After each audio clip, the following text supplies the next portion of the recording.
Hello. So, got a question. I'm actually waiting on an order right now to get for somebody. The two-party system in the United States is not in the Constitution.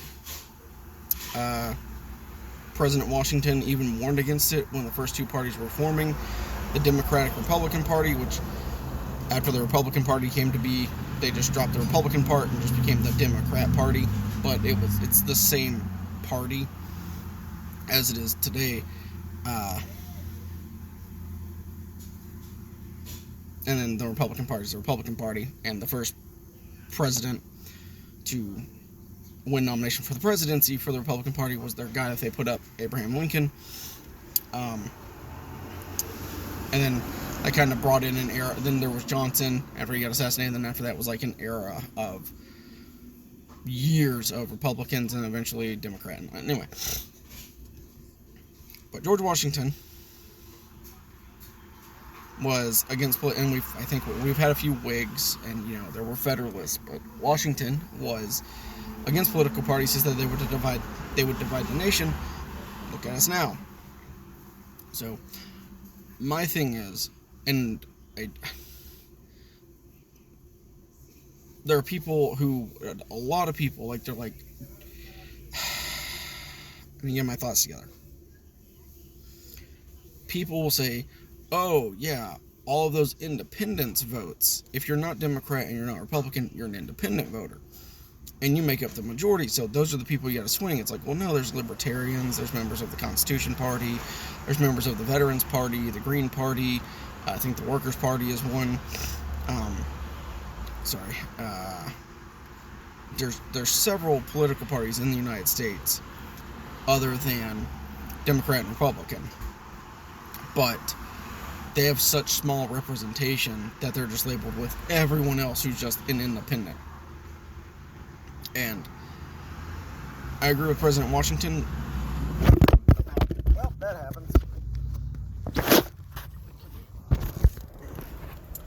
happens. I'm not going to edit that out because I don't know how to edit, and I'm doing this all off my phone. But I agree with President Washington about getting rid of political parties, or what they'll divide the nation.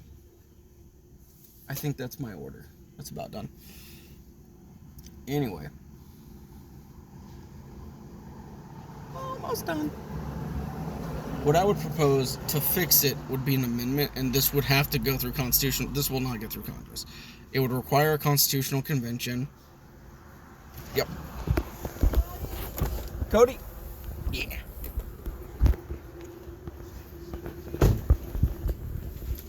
There you go. All right, sir. Appreciate Thank you, you. man. Thank y'all. Have a good day. Thank you, you too. Yep, bye. Well, I gotta make this quick because I gotta leave.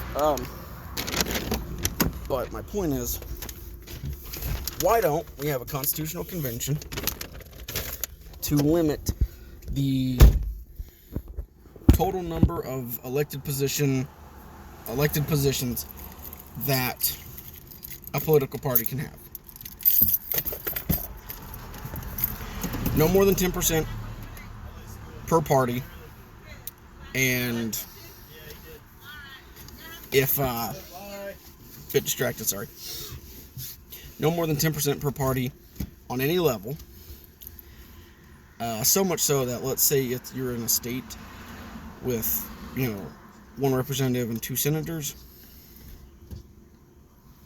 None of them can be from the same political party or 2 political parties. And this may sound disrepresentative of people, but it gives a voice. It actually gives a voice to the minority. Because the majority of people are not actually represented in this nation. The majority of people are neither Democrat nor Republican. And to say, hey, you're capped at 10% of the total seats. Local level, state level, federal level, at every level, capped at 10%. Well, you got Democrat, Republican, Constitution, Veterans, Libertarian, Green, and Workers' Party. What about that other 3? And there's other political parties, but I can't name any of them. That other 30%, just independents. Actual independents. Have nothing against the coalition, just But an actual party, you can't run together. Just food for thought on that. And I'm in a rush. I gotta go. I am working right now, but I've gotta go. Just food for thought. Just amend the Constitution to cap the amount of power that political parties can have.